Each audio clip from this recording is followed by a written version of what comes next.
Nos acompaña Susana de la Rivanel, directora de comunicación de TINSA. Susana, buenas tardes. Hola, buenas tardes, ¿qué tal?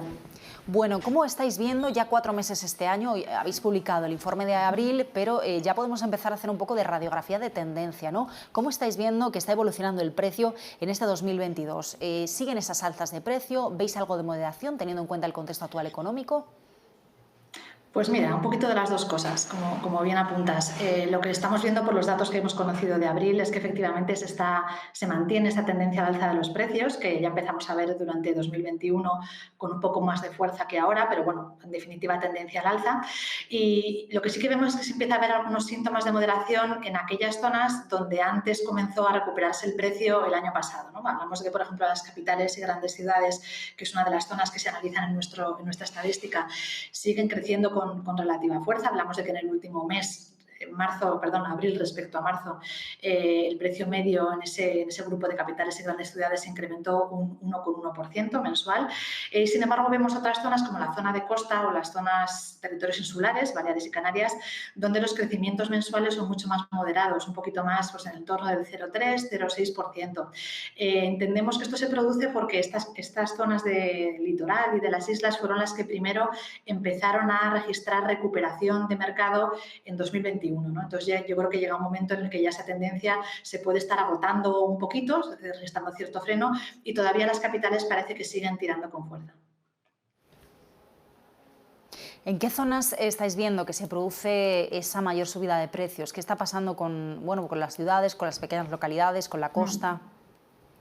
Sí, bueno, las localidades más pequeñitas de interior, que es verdad que tuvieron su momento de gloria, por decirlo de alguna manera, después de la pandemia, ¿no? Cuando se empezó a decir que la gente quería huir de las ciudades, pues bueno, ciertamente en esos primeros momentos registraron un cierto auge. Nosotros percibimos tanto en nuestro volumen de tasaciones como en los precios de la vivienda que esas zonas de interior, localidades pequeñas, pues bueno, experimentaron un cierto crecimiento. Esa tendencia se corrigió de alguna manera en los meses siguientes a medida que se normalizó el mercado.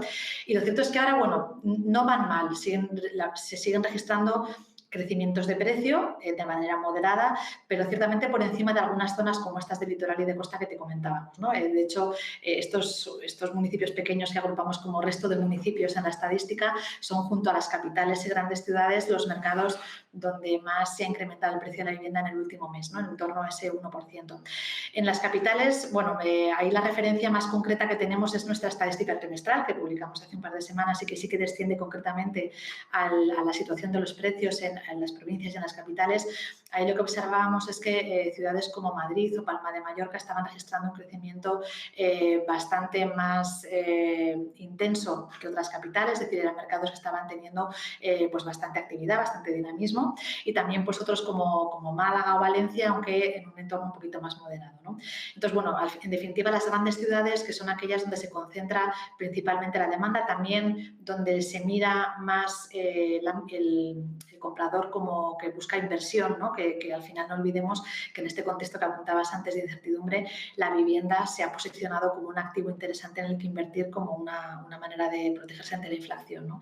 Entonces, estas grandes ciudades, hablamos de Madrid, Barcelona en menos medida, es verdad que están con una evolución más moderada que, por ejemplo, que Madrid, pero bueno, al final sí que concentran de alguna manera o tienen asegurado, por decir de alguna forma, ese dinamismo de mercado. Susana, ligando un poco con la primera pregunta que te hacía, estamos en un contexto de incertidumbre económica, de alta inflación, de precios al alza. Estamos viendo también cómo esa inflación provoca una respuesta de los bancos centrales y los tipos de interés y como consecuencia del Euribor, ¿no? Que es lo que pues manda en las principales hipotecas en España. ¿Estáis viendo que estos factores están afectando a la demanda? ¿Cómo estáis viendo en general la evolución de la demanda, que venía fuerte después de tener mucho ahorro acumulado durante el periodo de pandemia? ¿Cómo está evolucionando esa demanda y qué pasa con todos esos factores? Claro, como tú bien dices, en este momento tenemos un montón, ¿no? de factores que están interactuando y que están bueno, pues ejerciendo su influencia cada uno por su lado y eso complica de alguna manera el poder hacer un análisis o tener una visión más o menos clara, ¿no? De por dónde puede ser la tendencia de mercado. Como bien decías, ese dinamismo que veíamos en 2021, que sobre todo veíamos que estaba impulsado por una cuestión de ahorro, porque si no olvidemos que al final el dato o el volumen de hipotecas está bastante equilibrado respecto al de compraventas, De manera que lo que vemos en el mercado es que ese dinamismo no está provocado por un sobreendeudamiento o un impulso crediticio excesivo, sino que con prácticamente alta probabilidad hay una buena proporción de ahorro, ¿no?, que está entrando en ese mercado. Entonces, esos compradores que van tirando de ahorro siguen activos durante este año. Pensábamos que, bueno, la presión de la inflación, obviamente, pues eso dinamita de alguna manera o afecta al poder adquisitivo y podía acabar provocando un cierto freno en el mercado por parte de esas operaciones que estábamos viendo, pero por otro lado también teníamos la perspectiva de que el Banco Central Europeo iba a incrementar los tipos de interés, iba a encarecer las hipotecas, y esa sensación de que el crédito barato podía acabarse en el corto o medio plazo podía estar provocando un incremento de las operaciones de compra, adelantándolas de alguna manera, ¿no?, por querer asegurar esos diferenciales más atractivos o incluso esos tipos, esas hipotecas a tipo fijo en niveles atractivos, ¿no? Entonces, por un lado se combina pues ese freno que puede estar provocando la inflación, ¿no?, que siempre retrae el consumo, pero por otro lado la gente quiere aprovechar el momento del crédito barato antes de que llegue la subida de tipos, ¿no? Entonces, bueno, pues hay una especie de sensación de choque, ¿no?, de fuerzas. Por otro lado, no nos podemos olvidar que aquellos compradores o aquella demanda que está interesada en comprar obra nueva afronta también un escenario de alguna manera un poco complicado, en el sentido de que todos los incrementos de costes de construcción, de energía, que están afectando también a los costes de producción de la obra nueva.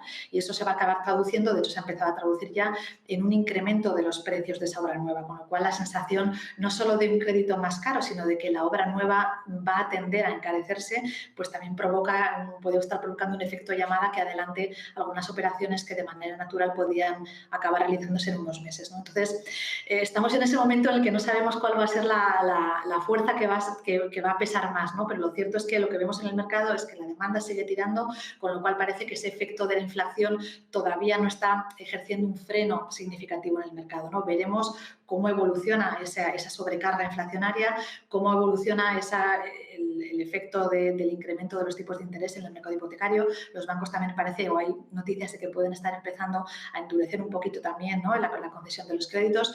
Esto tendremos que esperar todavía unos meses para ver cuál es digamos, la fuerza, la combinación de fuerzas que acaban pesando más en la dinámica de la demanda.